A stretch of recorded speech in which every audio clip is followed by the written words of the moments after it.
सिर्फ सच्ची हादसाएं। डरना आपके ऊपर है। इधर कहानी नहीं, सिर्फ हकीकत सुनाई जाती है।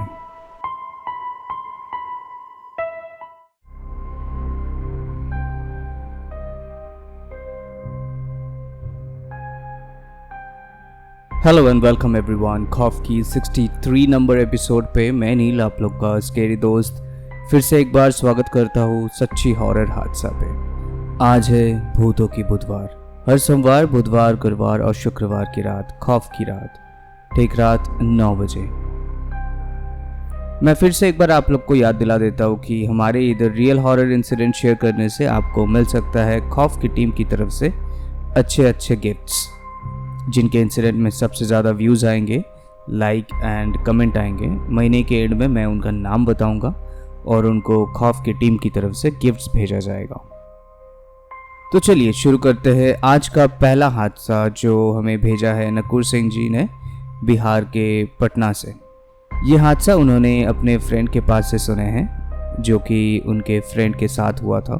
तो नकुर जी के फ्रेंड जिनके साथ ये हादसा हुआ था, उनका नाम विकास है। तो विकास जी एक बार वेस्ट बंगाल के सुंदरबन गया था कुछ दोस्तों के साथ काम के सिलसिले में।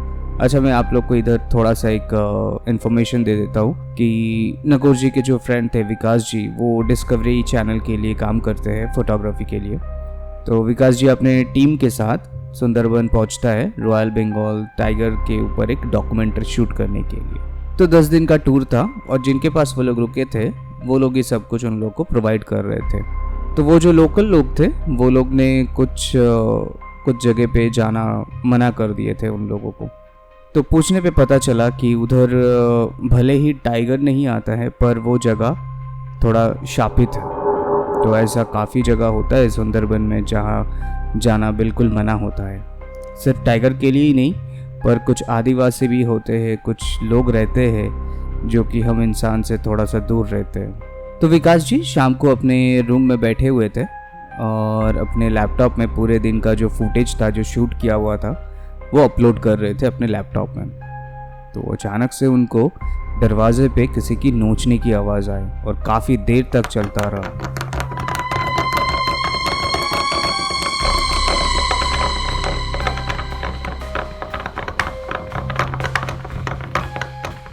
और सुंदरबन में ये स्ट्रिक्ट इंस्ट्रक्शंस दिया जाता है कि शाम के बाद अगर कोई बिना नाम बुलाए दरवाजे पे दस्तक दिए तो गलती से भी निकलना नहीं चाहिए।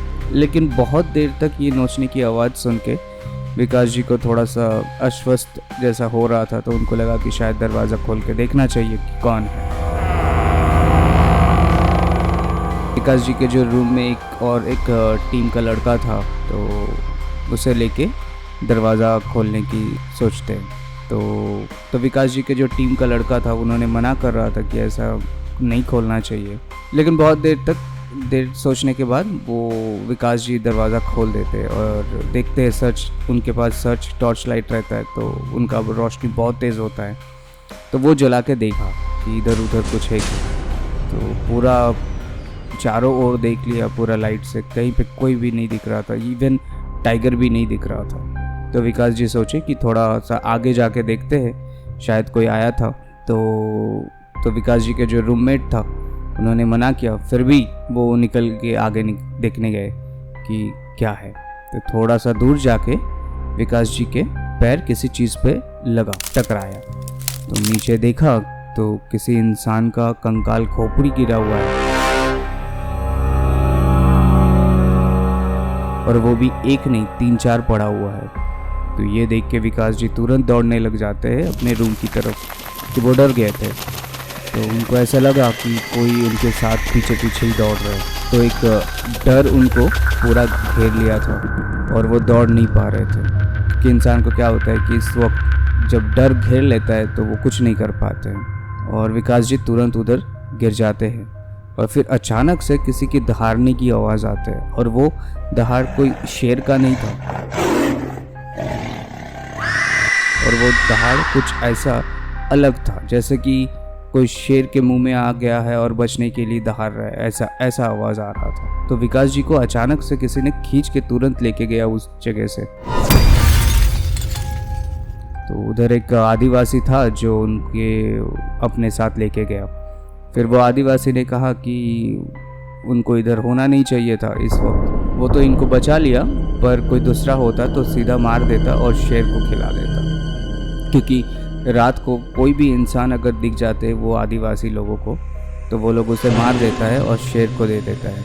आज भी वो लोग शेर को बहुत पूजते हैं या फिर मानते हैं, या फिर उनका कोई अंधविश्वास है ऐसा कुछ। तो खैर वो तो जैसे तैसे करके रात गुजार लिए। तो अगले दिन सुबह वापस अपने रूम में जाते और सबको बोलते हैं कि ऐसा ऐसा हुआ है रात को।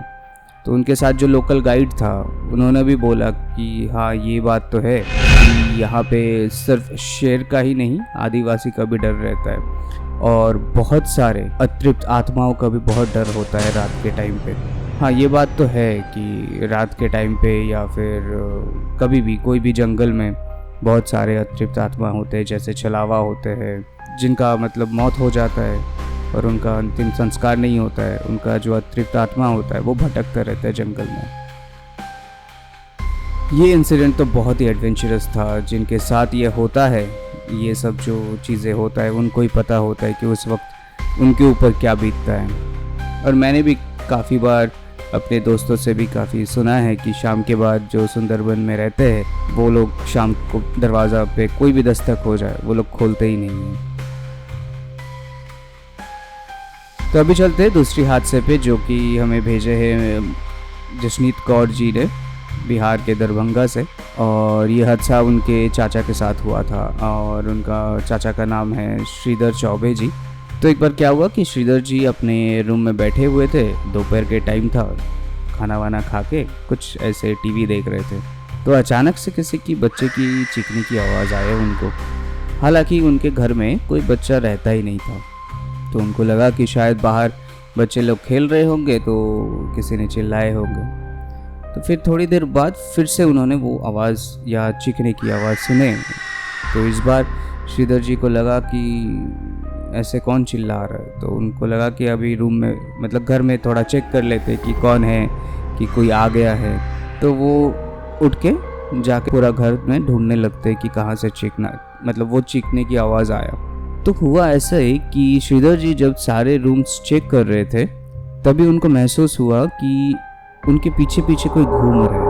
लास्ट में जाके उनको लगा कि एक बार जाके गार्डन में भी जाके देख लेते। तो वो जाके गार्डन में भी देखते हैं। तो उधर जाके देखता है कि एक छोटा सा बच्चा महज 10 या 9 या 10 साल के होंगे।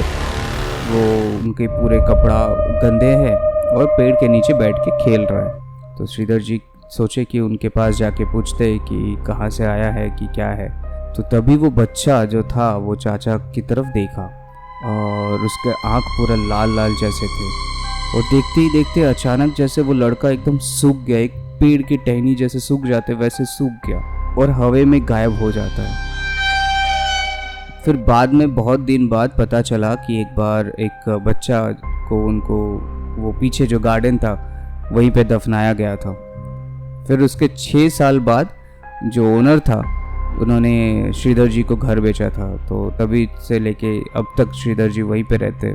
फिर वो बच्चा आज तक कभी भी उनको नहीं दिखा। तो ऐसा होता है कि कभी कभार आत्माएं वापस आते हैं वो अपनी जगह पे, जिस जगह से उनको बहुत लगाव रहता है। तो नकुल सिंह जी और जशनीत कौर जी, आप दोनों को बहुत बहुत धन्यवाद कि हमारे साथ ऐसा रियल हॉरर इंसिडेंट शेयर किए हैं आप लोगों ने। और आप लोग भी चाहे तो हमारे साथ ऐसा रियल हॉरर एक्सपीरियंस शेयर कर सकते हैं। हमारे साथ शेयर करने के लिए आपको सिर्फ करना क्या है, सिर्फ व्हाट्सएप करना है। हमारा व्हाट्सएप नंबर है 7738596725। यहाँ पे आप लोग लिख के भी भेज सकते हैं या फिर वॉइस रिकॉर्ड करके भी भेज सकते हैं। अगर आप चाहे तो ईमेल पे भी आप लोग भेज सकते हैं। हमारा ईमेल आईडी है share.trueincidents@gmail.com। या फिर अगर आप चाहे तो फेसबुक पे भी जाके भेज सकते हैं। हम लोग का फेसबुक पेज का नाम है KHAUFF_F, K कैपिटल और F कैपिटल। और इंस्टाग्राम पे भी आप जाके भेज सकते हैं। हमारा इंस्टाग्राम का पेज का नाम है KHAUF.FF, पूरा ही स्मॉल में। तो अगर आप नए हैं तो प्लीज़ लाइक कीजिए, शेयर कीजिए, सब्सक्राइब कीजिए और कमेंट भी कीजिए। और बहुत ही इम्पोर्टेंट, बेल आइकन को भी प्रेस कर लीजिएगा ताकि हर सोमवार, बुधवार, गुरुवार और शुक्रवार की रात के ठीक 9 बजे सबसे पहले आपके पास नोटिफिकेशन जाए। चलिए मिलते हैं कल रात 9 बजे स्पूकी थर्सडे को। तब तक आप लोग भूलिए मत इंसिडेंट भेजते रहिए। मिलते हैं अगले एपिसोड में, तब तक के लिए बाय, गुड नाइट, शब खैर, take care and stay safe.